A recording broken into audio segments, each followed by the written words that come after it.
네, 안녕하십니까. 채권 출신 이동삼 부장입니다. 오늘은 여러분들이 이제 채무자에게 돈을 빌려주고 초기에 이제 어떻게 해야 될지 몰라서 우왕좌왕하는 경우가 있어요.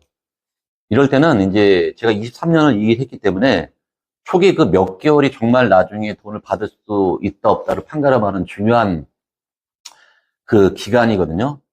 이때 여러분들이 이 네 가지를 좀 기억하시면 그 우왕좌왕하는 시간을 좀 줄이실 수가 있어요. 그리고 대응도 빠르시고. 본론으로 이제 들어가면, 이 네 가지 원칙, 차공치민. 이 네 가지만 기억하셔도 대응을 잘하고, 짧게는 몇 개월, 길게는 뭐, 한 1년 이상 여러분들이 이제 시간을 보실 수가 있어요. 첫 번째, 차용증. 차용증 작성하실 때는 세 가지만 기억하시면 돼요. 첫 번째, 채무자의 주민번호 앞, 뒤. 그리고 그걸 확인할 수 있는 신분증 첨부. 두 번째로는 채무자가 이제 초본 주소지에 살지 않고 실제 거주지가 따로 있는 경우가 있어요. 이럴 경우에는 두 가지 주소를 다 적게 하셔야 돼요. 나중에 채권 회수할 때 굉장히 중요한 자료로 쓰일 수가 있어요. 위장전입자인 경우에는 결국에 실거주지는 어떻게 알 수가 없어요. 나중에 행정적 절차로는 알 수가 없어요. 세 번째는 차용 목적이죠. 차용 목적은 나중에 형사 고소할 때 자료로 쓸 수가 있기 때문에 정말 디테일하게 작성하셔야 돼요.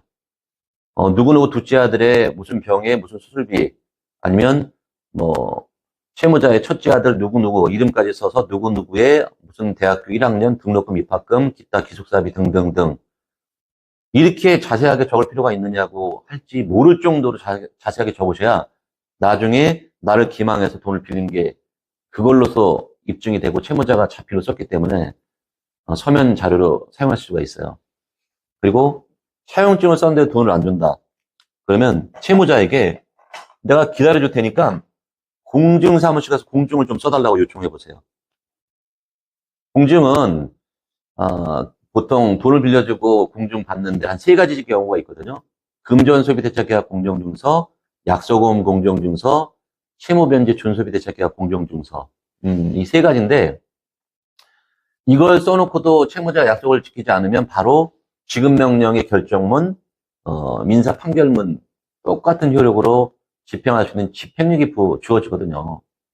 이걸 반대로 얘기하면 공증을 요청했는데 채무자가 거절한다. 사실 두 가지죠. 자기 자신도 그 언제까지 주겠다는 약속에 대한 확신이 없는 거예요. 그리고 그 약속을 지키지 않으면 더 이상 시간을 못 미루고 압류할 집행에 들어온다는 걸 그 자신이 너무 잘 아는 거죠. 이런 거절 반응을 보이면 더 이상 추가 차용증 작성, 추가 시간, 이익, 채무자에게 절대 주시면 안 돼요. 그럼 바로 지급명령이나 민사소송을 들어가셔야 돼요. 지급명령은 요즘에 많이 이제 노출이 돼가지고, 많이 아시는데, 시간이 빠르고, 소송 비용이 굉장히 독촉 비용이 굉장히 저렴하다. 대신에 내가 하고 싶어서 되는 게 아니에요. 이것도 지급명령도 한 두세 가지의 어떤 필요 조건이 있는데, 첫 번째는 채무자 이름과 주인번호 알아야 되겠죠? 두 번째는 채무자가 법원으로부터 오는 우편물을 정상적으로 송달을 받아야 돼요. 위장전입자거나 주간에 아예 사람이 없거나 아니면 수치 거절을 할 경우에는 성립이 안 돼요. 강제로 집배원, 우편 집배원이 받으라고 할 수가 없잖아요, 그걸. 마지막으로 이의제기. 이의제기도 사실 내 기준으로 보면 안 돼요. 상대방 기준으로, 어, 그 사람이 생각하는 이의제기는 다를 수가 있거든요. 그리고 요즘 트렌드는 뭐냐면, 이의제기 하나 그냥 내놓고 답변서는 추후에 제출하겠습니다 해놓으면 지급명령의 효력이 상실돼요. 그래서 소송으로 전이가 된다고 표현하는데, 그렇게 되면 지급명령에서 소송으로 전이돼서 변론기일, 흔히 말하는 이제 법정에 이제 한번 나가는 거죠. 여기까지가 짧게는 3, 4개월, 길게는 6에서 1년이 걸려요. 그 시간의 이익은 채무자가 하는 거죠. 그래서 이 세 가지가 정상적으로 내가 안 될 것 같다. 채무자 이름 주민번호 모른다. 그리고 어, 채무자가 법원 우편물을 못 받을 것 같다. 그리고 이의제기할 것 같다. 이러면 지급명령 넣으시면 안 돼요. 그러면 어차피 지급명령에서 본안소송 넘어가는 그 기간, 그 한두 달도 또 버리는 거예요.